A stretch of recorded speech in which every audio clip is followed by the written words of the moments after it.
Hello guys, કેમ છો બધા? મજામાં જશો? અત્યારે આમ તો દિવાળી છે એટલે બધા દિવાળીના કામકાજમાં વ્યસ્ત હશે.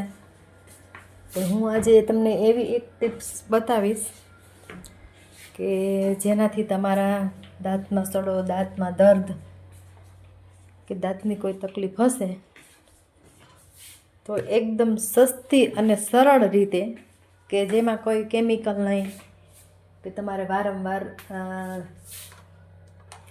દાંતની તકલીફ માટે ડૉક્ટર પાસે જવું પડે, એ બધું નહીં કરવું પડે. બરાબર? તો આ મારી પાસે પેસ્ટ છે. હું દંતક્રાંતિની પતંજલિની પેસ્ટ વાપરું છું. તમે કોઈ પણ વાપરતા હશો, ચાલો. અને આપણે જોશે એક બ્રશ. કોલગેટની અંદર આપણે આ ઇન્ગ્રીડિયન્ટ નાખી અને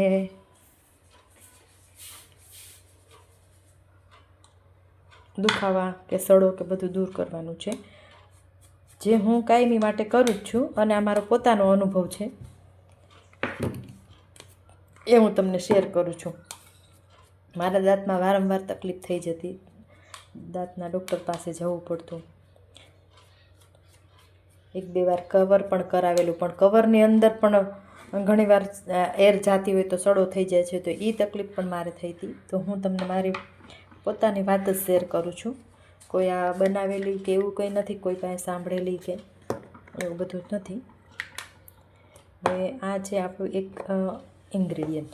આ એક ડબ્બીમાં હું આ રાખું છું. જે હું બહાર જાઉં તો આ ડબ્બી મારી સાથે જ હોય દાંતમાં ઘસવા માટે. પણ ત્યાં કંઈ ખવાણું હોય, કંઈ ગળ્યું, આ ગમે તે વસ્તુ ખવાણી હોય તો આપણે રાત્રે બ્રશ કરીને સૂઈ જવું.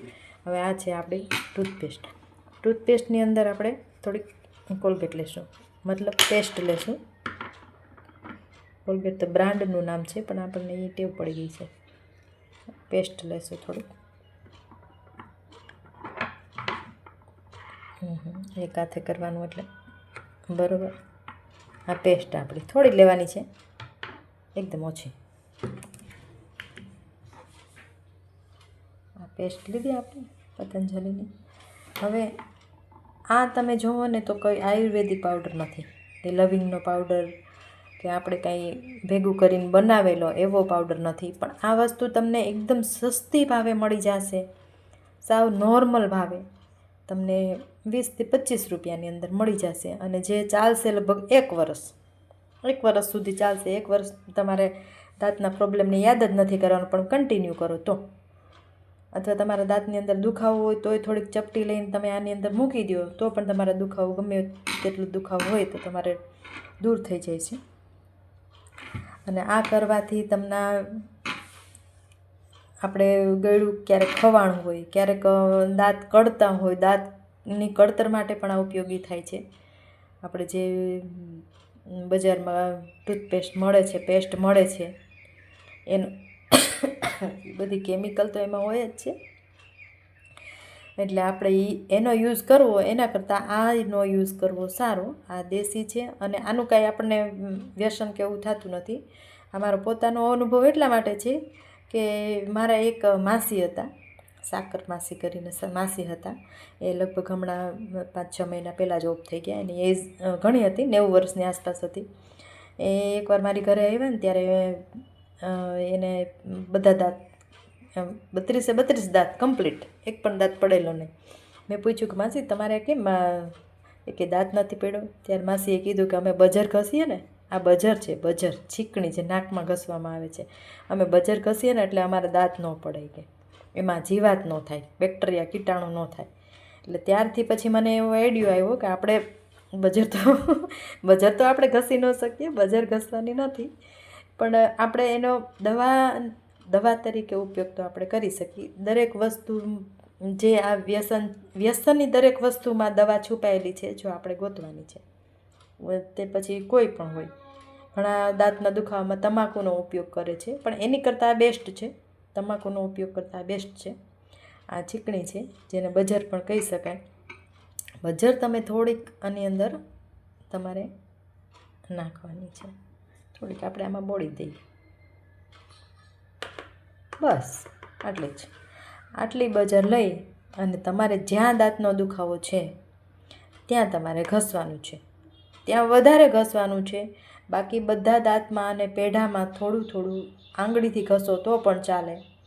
તો તમારા પેઢામાં ગમે એ તકલીફ હશે તે બધી દૂર થઈ જશે. અને કદાચ તકલીફ ન હોય અને આવી રીતે પેસ્ટમાં બજર નાખીને ઘસો તો તમારે દાંતની તકલીફ થશે પણ નહીં. મારો આ પોતાનો અનુભવ છે. આજે પહેલાં મને તો એમ જ થતું હતું આજથી લગભગ 10 વર્ષ પહેલાં કે મારો એકેય દાંત રહેશે જ નહીં. કેમ કે 1-1.5 મહિનો થાય ને તમારે ડેન્ટિસ્ટ પાસે જવું પડતું, મુલાકાત લેવી પડતી. મારા હસબન્ડ પર થાકી ગયા કે તું બધું શું કાંઈ છે કે નકરું દાંતના દુખાવા જ રહ્યા રાખે છે. તો પછી મને આ માસી આવ્યા ને એકવાર ઘરે, એટલે એને મને જ્યારે કીધું ને ત્યારે મને આમ થોડો આઈડિયો આવ્યો કે આપણે આવું કરી શકીએ. પછી ત્યારથી આ બજરનો ઉપયોગ હું કરવા મારા હસબન્ડ મેં કીધું કે તમે બજર લઈ આવી દો. લાવીને આનો ઉપયોગ કર્યો તો મને બેસ્ટ રિઝલ્ટ મળ્યું છે. તમે પણ આવી રીતે કરજો. જો તમને આમાં રિઝલ્ટ મળે તો મને કમેન્ટ કરીને કહેજો, બરાબર? લાઇક, શેર અને સબસ્ક્રાઈબ કરજો. અને આનો ટ્રાય તમે જરૂર કરજો. દાંતના પ્રોબ્લેમ લગભગ બધાને હોય જ છે, નાના બાળકોથી માંડી અને મોટા સુધી બધાને દાંતના પ્રોબ્લેમ હોય જ છે. આમાં બધા અલગ અલગ રીતે ઉપાયો, ઘરગથ્થુ ઉપાય કરતા હોય છે બધા. કોઈ લવિંગનું તેલ ઘસતા હોય, એ રૂમાં નાખીને મૂકી દેતા હોય, અથવા તો એ મોંઘું પડે છે આપણને, બજારમાં મોંઘું મળે છે. અથવા કોઈ ફટકડીથી કોગળા કરો. ફટકડીથી કોગળા મેં કર્યા હતા, પણ ફટકડીથી કોગળા કરો એટલે શું થાય, તમારું આખા મોઢાનો સ્વાદ જતો રહે, વયો જ જાય. પછી તમને આખો દિવસ લગભગ સવારમાં તમે કોગળા કર્યા હોય તો તમને બીજા દિવસ સુધી તમને કાંઈ ટેસ્ટ જ ન આવે અને મોઢું એટલું ખરાબ લાગે તમને. કદાચ કંઈ પોતે જેણે કર્યું છે એને અનુભવ છે, એટલે એવું થાય છે. અને આનું તમે સવાર સાંજ બ્રશ કરો, સવારે ન કરો અથવા તો રાત્રે કરીને સૂઈ જાઓ તો પણ તમને બેસ્ટ રિઝલ્ટ મળવાનું છે. એટલે આ કરો ઉપાય અને તમારા દાંત સ્વસ્થ રાખો, હેલ્થ સ્વસ્થ રાખો. સારું ખાઓ, ફ્રૂટ ખાઓ. ડ્રાય ફ્રૂટની આપણે લેવાની તાકાત ન હોય તો જરૂરી નથી કે આપણે ડ્રાય ફ્રૂટ ખાવું. અત્યારે સફરજન એકદમ સસ્તા મળે છે, 100ના 3 કિલો અને 4 કિલો. આપણે વધારે ન લાવીએ, 50ના 30ના લઈ લઈને ખાવાના. અને સારું વ્યવસ્થિત ખાઓ અને હેલ્થને સારી રાખો. બસ એટલું હું ઈચ્છું છું, બરાબર? આ ટિપ્સ તમે જરૂર ટ્રાય કરજો અને પછી મને કમેન્ટમાં કહેજો કે તમને રિઝલ્ટ કેવું આવ્યું. તો લાઇક, શેર ઓર સબસ્ક્રાઈબ કરવાનું ભૂલતા નહીં. Thank you for watching.